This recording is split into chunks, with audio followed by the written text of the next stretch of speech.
जय Hind defence aspirants. आज इस इंफॉर्मेटिव वीडियो में मैं बात करने जा रहा हूं मिलिट्री नर्सिंग सर्विसेज की सैलरी के बारे में, उनकी रैंकिंग स्ट्रक्चर के बारे में एंड क्या क्या पर्क्स एंड बेनिफिट्स मिलते हैं। तो वीडियो को अंत तक जरूर देखिएगा। वीडियो कैसी लगी मुझे कमेंट करके बताइएगा। डिफेंस एस्पिरेंट्स, भारतीय थल सेना का एक स्पेशल डिवीजन ऑफ नर्सेस कहलाया जाता है MNS, जिसे बोला जाता है मिलिट्री नर्सिंग सर्विसेज। आज फीमेल कैंडिडेट्स के लिए जो इंग्लिश एंड बायोलॉजी से हैं, जिनके पास इंटर में physics, chemistry, English and biology है, उनके लिए मिलिट्री नर्सिंग सर्विसेज एक बहुत ल्यूक्रेटिव करियर है, बहुत अच्छा करियर है, बहुत सिक्योर्ड करियर है। अपने आप में फौज का हिस्सा बनना, एज अ कमीशन्ड ऑफिसर बनना बड़े फख्र की बात है। और सबसे बड़ी बात, आप एक ऐसा कार्य कर रहे हो जिसमें जवानों की, जिसमें सोल्जर्स की, जिसमें ऑफिसर्स की लाइफ बच रही है।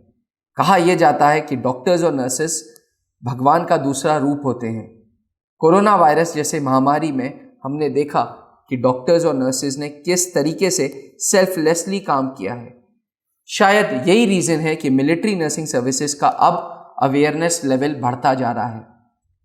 इस साल से एक ऐतिहासिक फैसले के बाद मिलिट्री नर्सिंग सर्विसेज अब नीट के थ्रू होगा। इसके प्रोसीजर के बारे में मैं एक अलग वीडियो बना दूंगा। आज मैं बात करूंगा मिलिट्री नर्सिंग सर्विसेज की सैलरीज एंड रैंकिंग स्ट्रक्चर के बारे में। तो डिफेंस एस्पिरेंट्स, चालू करते हैं मिलिट्री नर्सिंग सर्विसेज की रैंक्स के बारे में। सबसे पहले ट्रेनिंग की बात करता हूं। ट्रेनिंग में जब MNS एस्पिरेंट्स जाते हैं तो भारत सरकार, इंडियन आर्मी उन्हें कुछ स्टाइपेंड अमाउंट देती है। इस स्टाइपेंड अमाउंट को लेके बड़ा कंफ्यूजन था। कुछ लोग कहते थे 26,000, कुछ लोग कह रहे थे 14,000। बट डिफेंस एस्पिरेंट्स, जो स्टाइपेंड अमाउंट है वो 14,600 है बेसिक। इसके ऊपर थोड़ा बहुत अदर पर्क्स एंड बेनिफिट्स मिला के लगभग 22,000 स्टाइपेंड के तौर पे मिलिट्री नर्सिंग सर्विसेज को मिलता है, नर्सिस को मिलता है ड्यूरिंग द ट्रेनिंग। अब जैसे ही ट्रेनिंग खत्म हो जाती है मिलिट्री नर्सिंग सर्विसेज में पहली रैंक जो ऑफर होती है वो लेफ्टिनेंट की होती है। Lieutenant is at par with class 1 officer of Indian army, जो इनको लेफ्टिनेंट की रैंक ऑफर होती है। तो बेसिक जो सैलरी है वो 56,600 रुपए से चालू होती है, 56,600 प्लस एमिनिटीज। इसमें एमिनिटीज अलग है। लेफ्टिनेंट के बाद दूसरी जो रैंक होगी वो कैप्टन की होगी, जो सैलरी देते हैं वो 61,100 रुपीज देते हैं। कैप्टन के बाद मेजर जो 69,400, मेजर के बाद लेफ्टिनेंट कर्नल जो 1,21,200 रुपीज, लेफ्टिनेंट कर्नल के बाद कर्नल जो 1,30,600 रुपीज, कर्नल के बाद ब्रिगेडियर जो 1,39,600, ब्रिगेडियर के बाद मेजर जनरल जो 1,44,200। इसमें जो मैक्सिमम, जो सबसे ऊपर की रैंक है वो मेजर जनरल की है और जो सबसे बेसिक रैंक है वो लेफ्टिनेंट की है। तो डिफेंस एस्पिरेंट्स, जैसे एक आर्मी ऑफिसर का स्ट्रक्चर फॉलो होता है, बिल्कुल उसी तरीके से मिलिट्री नर्सिंग सर्विसेज का नर्स का स्ट्रक्चर, जो रैंकिंग स्ट्रक्चर है वो फॉलो होता है।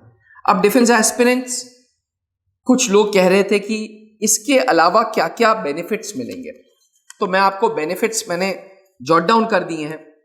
पहले तो पेंशन मिलती है। कुछ लोगों को कंफ्यूजन है कि मिलिट्री नर्सिंग सर्विसेज में पेंशन है या नहीं है, तो मैं आपको बता दूं, military nursing services class 1 officer की रैंक है और पेंशन बिल्कुल है। डियरनेस अलाउंस, DA जैसे बोलते हैं, वो है। लॉजिंग फैसिलिटी है, यानी कि आपको प्रॉपर क्वार्टर्स मिलेंगे, घर मिलेगा रहने के लिए।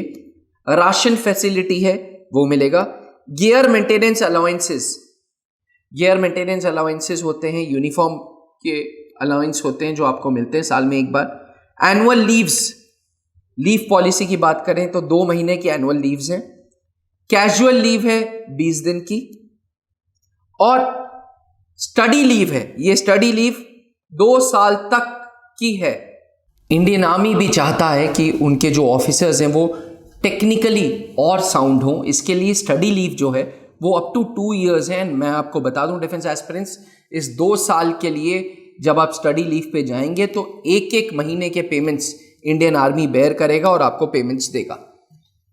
ट्रैवल की बात करें तो ट्रैवल के लिए क्लास 1 ऑफिसर्स को, अब एक ज़माना होता था कि AC2 टिकट्स मिलते थे, पर अब AC1 या एयर ट्रैवल होता है, यानी कि आप एयरक्राफ्ट से ट्रैवल करते हैं और लीव ट्रैवलिंग अलाउंस आपको मिलता है, पूरा का पूरा LTA मिलता है अगर आप छुट्टियों पे जा रहे हैं।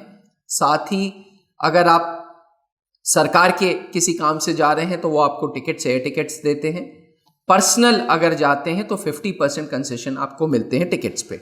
आपकी पूरा का पूरा मेडिकल फैसिलिटी इसमें कवर्ड है। ना ही आप, आपके हस्बैंड मिलिट्री नर्सिंग सर्विसेज में जब आप एज नर्स के रूप में जाएंगे, आगे चल के आप अपनी फैमिली बनाएंगे और जब फैमिली होगी तो आपके हस्बैंड, बच्चे, सबका मेडिकल जो होता है वो इंडियन आर्मी के तहत military hospitals and command hospital में होता है, उनके थ्रू होता है। साथ ही ECHS का कार्ड मिल जाता है। कैंटीन फैसिलिटीज आपको मिलते हैं। लो इंटरेस्ट पे लोन्स मिलते हैं डिफेंस एस्पिरेंट्स, ताकि अगर आपको कार खरीदनी है, घर खरीदना है तो धीरे धीरे आप ये सब चीज़ें ले सकते हैं। राशन मिलता है। Last but not the least मैं आपको एक चीज़ बता दूं कि हर मिलिट्री नर्सिंग सर्विसेज के पास वो सारे बेनिफिट्स हैं जो आज इंडियन आर्मी के क्लास 1 ऑफिसर के पास हैं। इसलिए प्लीज़ 1 मिनट के लिए भी ये मत सोचिएगा कि MNS की जो नर्स है और इंडियन आर्मी का जो ऑफिसर है दोनों में कोई भेदभाव है। लेट मी रिमाइंड यू, ये रैंक लेफ्टिनेंट की मिलेगी। हाँ, लेफ्टिनेंट, फिर कैप्टन, फिर मेजर, मेजर के बाद आपके स्किल पे प्रमोशंस बेस्ड होंगे, बिकॉज प्रमोशंस के लिए एग्जामिनेशंस होंगे। तो डिफेंस एस्पिरेंट्स, आर्मी में भी ऑफिसर्स के लिए ऐसा होता है कि लेफ्टिनेंट कर्नल के बाद टाइम स्केल प्रमोशन मिलना स्टार्ट हो जाता है, या जैसे जैसे आप मेहनत करोगे, जैसे जैसे आप एग्जाम्स की तैयारी करोगे। आज के टाइम पे military nursing services is one of the most lucrative career defence aspirants. इसलिए अगर आपका लक्ष्य, अगर आप फीमेल कैंडिडेट हैं और आपका लक्ष्य भारतीय थल सेना में मिलिट्री नर्स बनने का है, तो बिना सोचे बिना समझे मिलिट्री नर्सिंग सर्विसेज का फॉर्म 11 मई को आ जाएगा, आप उसको भर सकते हैं और तुरंत तैयारी स्टार्ट करें। इस बार नीट के थ्रू पेपर होगा, इसके लिए पढ़ाई की एक प्रॉपर स्ट्रैटेजी बनानी पड़ेगी, पढ़ाई के लिए प्रॉपर टेक्निक लगानी पड़ेगी, पढ़ाई के लिए एक्सपीरियंस टीचर्स चाहिए, पढ़ाई के लिए एक ऐसी जगह चाहिए जो जिसने रिजल्ट्स दिए हैं, जो पेपर को जानता है। और इसके लिए आप त्रिशूल डिफेंस एकेडमी के किसी भी सेंटर पे आ सकते हैं। हमारा कॉर्पोरेट ऑफिस इलाहाबाद में, साथ ही हमारी फ्रेंचाइजीज देहरादून में है, फ्रेंचाइजी ऑफिस रांची में है, बरेली में है, ग्वालियर में है। कहीं पे भी आप विजिट करके मिलिट्री नर्सिंग सर्विसेज का कोर्स स्टार्ट कर सकते हैं। अगर आप क्लास 10th का एग्ज़ाम दे रही हैं और मिलिट्री नर्सिंग सर्विसेज के बारे में सोच रही हैं, तो मैं बता दूं, मिलिट्री नर्सिंग सर्विसेज का फाउंडेशन कोर्स त्रिशूल डिफेंस एकेडमी में स्टार्ट हो रहा है और बहुत ही उम्दा तरीके से, बहुत ही बेहतरीन तरीके से रिसर्च एंड डेवलपमेंट टीम ने इस कोर्स के स्ट्रक्चर को डिज़ाइन किया है। तो अगर थोड़ा सा भी इरादा है फाउंडेशन कोर्स करने का, अगर दिमाग है फाउंडेशन कोर्स में टाइम लगाने के लिए, तो एक बार त्रिशूल डिफेंस एकेडमी के ऑफिसेज में विजिट जरूर करें। Thank you. जय हिंद। जहां बनते हैं देश के गौरव, इंडिया का एकमात्र ऐसा कोचिंग इंस्टीट्यूट जहां कैडेट्स को ट्रेन किया जाता है आने वाले डिफेंस एग्जाम के अनुसार। अगर आपका भी सपना है भारतीय सेना में शामिल होकर देश की सेवा करने का, तो आज ही ज्वाइन करें त्रिशूल डिफेंस एकेडमी।